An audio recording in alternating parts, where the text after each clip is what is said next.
அன்பான சகோதர சகோதரிகளே, உங்களையும் என்னையும் வானத்தையும் பூமியை உண்டாக்கிய சர்வ வல்லமை உள்ள கடவுளாகிய இயேசு கிறிஸ்து உங்களை நேசிக்கிறார். இந்த உலகில் உள்ள ஒவ்வொரு மனிதனுக்காகவும் சகலத்தையும் படைத்த கடவுள் இயேசு கிறிஸ்து இந்த பூமியிலே மனிதனாக இறங்கி வந்து அவர் தம்மையே நமக்காக பலியாக ஒப்புக் கொடுத்தார். Jesus loves every one of us. My dear brothers and sisters, whoever you may be, but Jesus loves you. He died for you on the cross. He shed his precious blood for you and me. My dear brothers and sisters, when you accept Jesus Christ in your heart, you will be saved. நாம் ரட்சிக்கப்படுவதற்காக, நாம் காப்பாற்றப்படுவதற்காக, மீட்கப்படுவதற்காக நமக்கு தரப்பட்ட ஒரே நாமம் இயேசு என்ற நாமம். வானத்தின் கீழ் பூமி எங்கும் மனிதர்கள் ரட்சிக்கப்படும்படியாக தரப்பட்ட ஒரே நாமம், ஒரே பெயர் இயேசு கிறிஸ்து என்பதாகும். இயேசுவை நாம் ஏற்றுக்கொள்ளும் பொழுது நம்முடைய வாழ்க்கையிலே நாம் ரட்சிப்பை அடைவோம். ரட்சிப்பு என்றால் இதோ நாம் காப்பாற்றப்படுவது.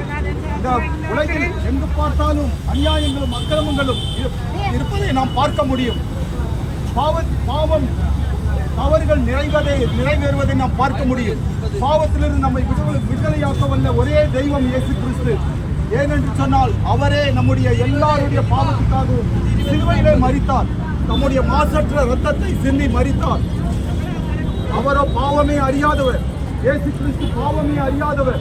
நம்மை உண்டாக்கிய கடவுள் இதோ அவர் இந்த பூமியிலே வந்து ஏழ்மையாய் வாழ்ந்தார்.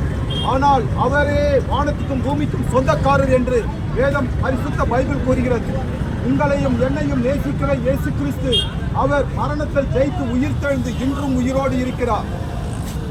நம் ஒவ்வொருவருக்கும் நியாய தீர்ப்பு ஒன்று உண்டு. There is judgment for every one of us. நம் ஒவ்வொருவருக்கும் நியாய தீர்ப்பு ஒன்று உண்டு.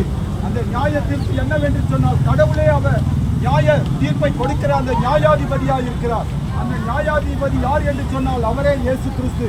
அவர் சீக்கிரத்திலே வரப்போகிறார். மனம் திரும்புங்கள், மனம் திரும்புங்கள். உங்களுடைய எல்லா விதமான தவறுகளில் இருந்து, பாவ வாழ்க்கையிலிருந்து மனம் திரும்பும்படியாக இயேசு கிறிஸ்து உங்களை அழைக்கிறார்.